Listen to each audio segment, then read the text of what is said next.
We're going to start off this video with a round of Guess Who.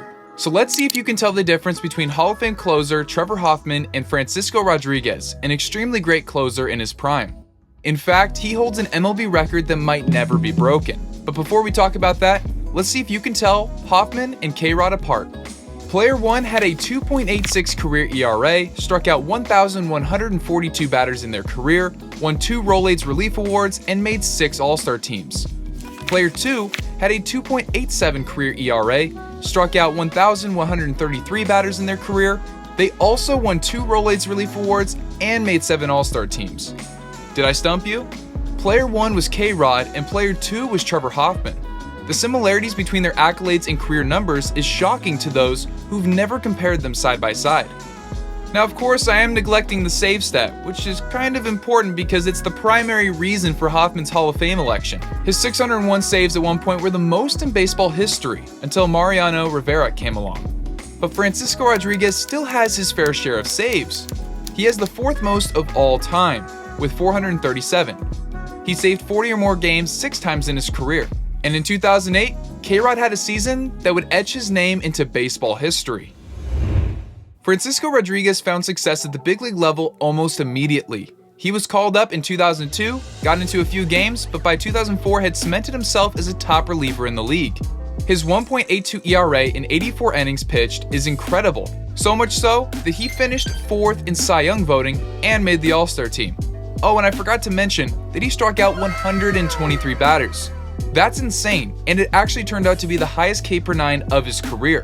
His 245 ERA plus also puts him 145% better than league average. He followed this season up with back-to-back seasons in which he led the league in saves, with 45 and 47 respectively. In 2006, once again he finished 4th in Cy Young voting. Oddly enough, he did not make an All-Star team in either of those seasons in which he led the league in saves. K-Rod continued his success as a big league closer by saving 40 games once again, his 3rd straight season to do so. He made the All-Star team this year and posted a 2.81 ERA. This leads us into the season we've all been waiting for, 2008. K-Rod started his season a bit slow. He posted a 3.86 ERA through his first 13 games, but was able to save 11 games in April. The major culprit of his struggles stemmed from 9 walks allowed and an inability to strike out hitters, posting a 6.9 K/9. Wow. Yet somehow, he was still able to leave a majority of those runners stranded.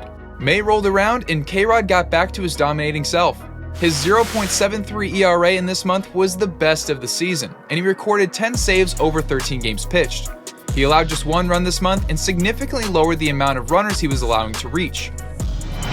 He continued this kind of success through June and into the early part of July to get him to his 3rd All-Star game of his career.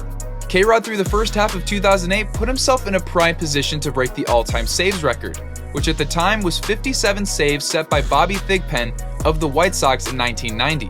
But in order to break this record, K-Rod would need to keep his foot on the gas in order to cement his name in the record books. Rodriguez had a couple of close calls to end the month of July, but both times he was able to earn the save.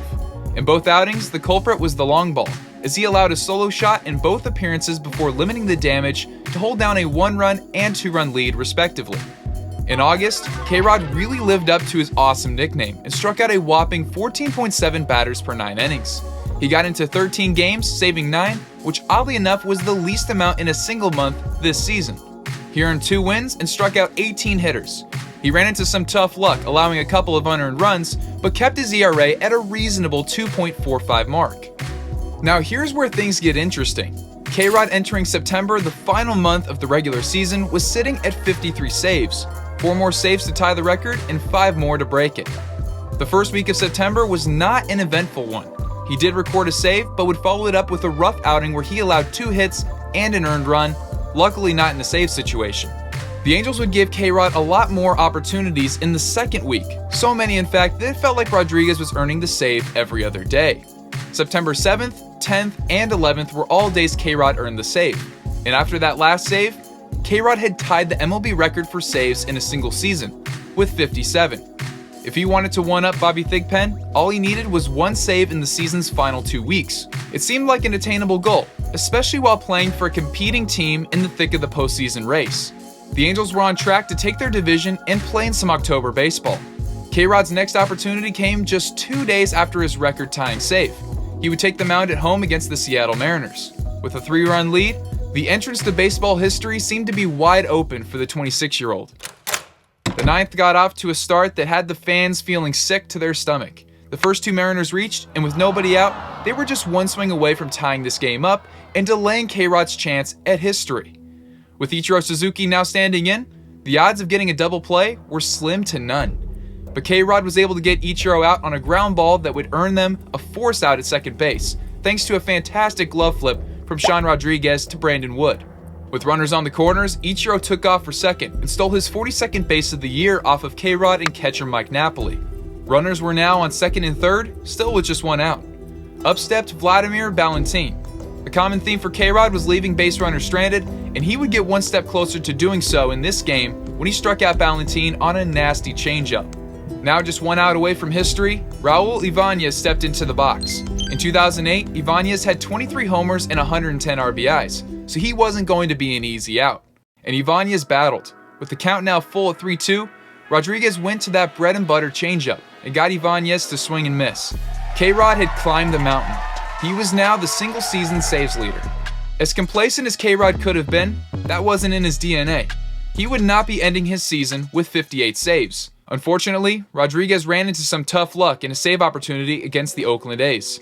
The Halos leading 3-1, K-Rod entered looking to earn his 59th save. But to his dismay, the Angels' defense did not do him any favors. He would not record an out and surrendered 2 unearned runs.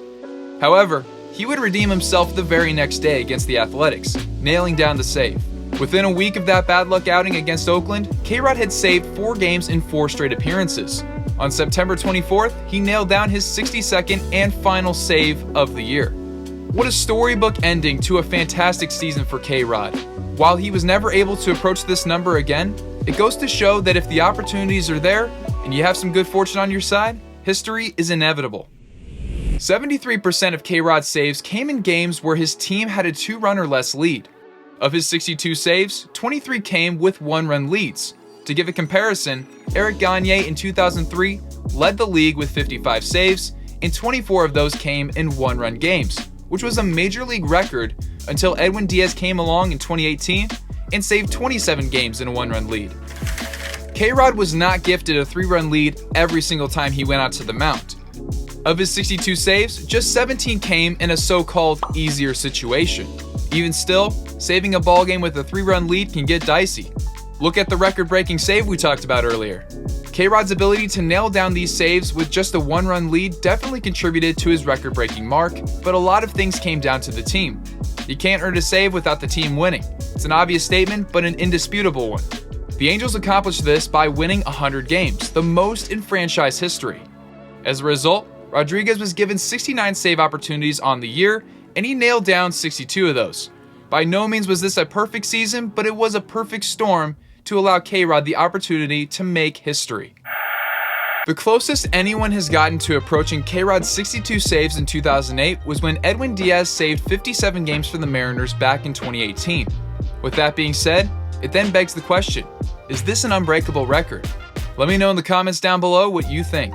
If you enjoyed, make sure to leave a like and consider subscribing. Thank you all for watching, and I'll see you guys in the next video. Later.